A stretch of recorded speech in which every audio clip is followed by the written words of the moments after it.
Now, I heard you bump into a famous YouTuber in one of these out-of-state prisons. Yeah. You're the second person to tell me that. I was interviewing a guy from Maravilla. Okay. He ran it. What's his name?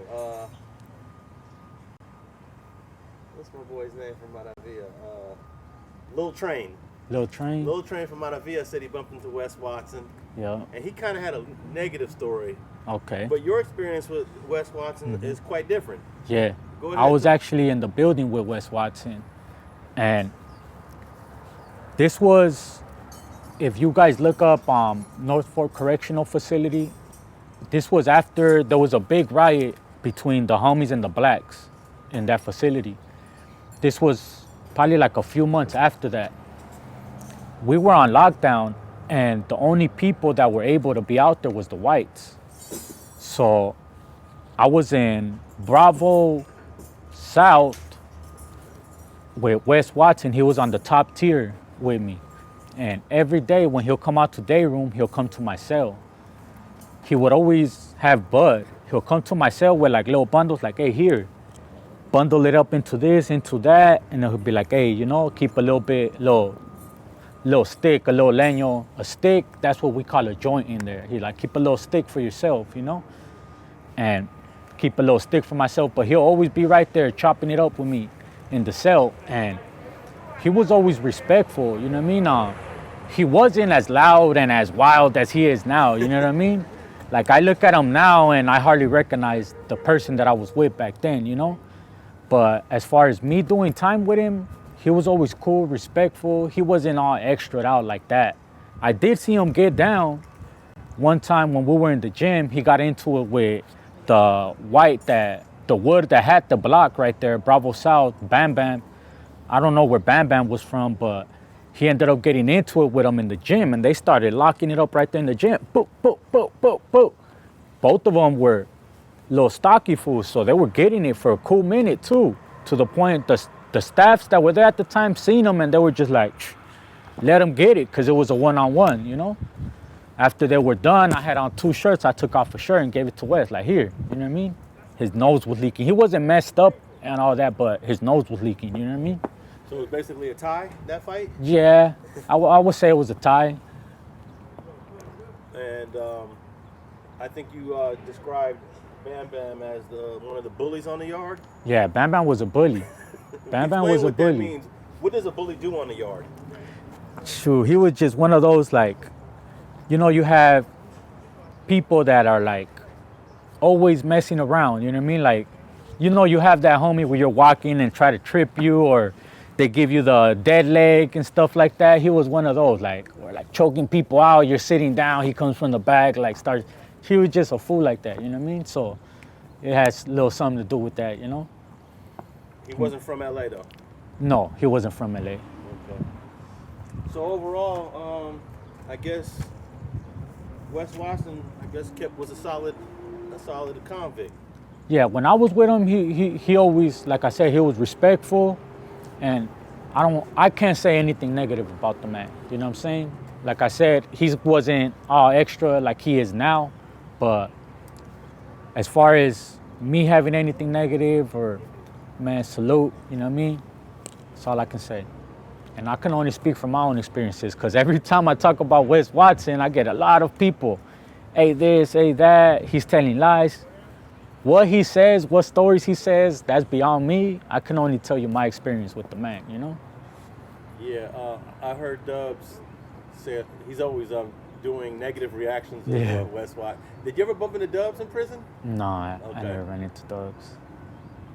No, I heard that the food is a little bit better in Arizona and Oklahoma than it is in the CDCR. Is that true? The food. Talk about the food. I would say so, just because out there, it's actually, I don't know. There was a time where they were giving us fake meat. So I can't say it was better. There was certain parts, certain meals. The only thing I could say that why it was better is because of the store and stuff like that, the prices were a little bit better and stuff like that. But nah, the food, just think about it. If California made shortcuts, now we're being housed in another state. You think they're gonna care about us that are from another state more than them? Nah. No, not at all. Not at all. Okay. Now you talked about there was a riot between the Southerners and the blacks. Yes, sir.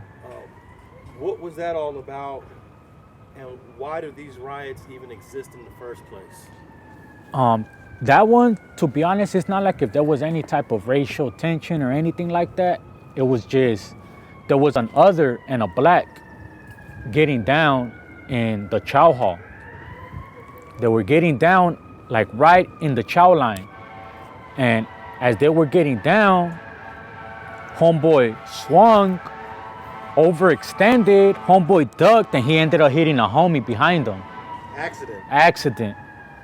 And then that's what just, boom, created everything, you know what I mean?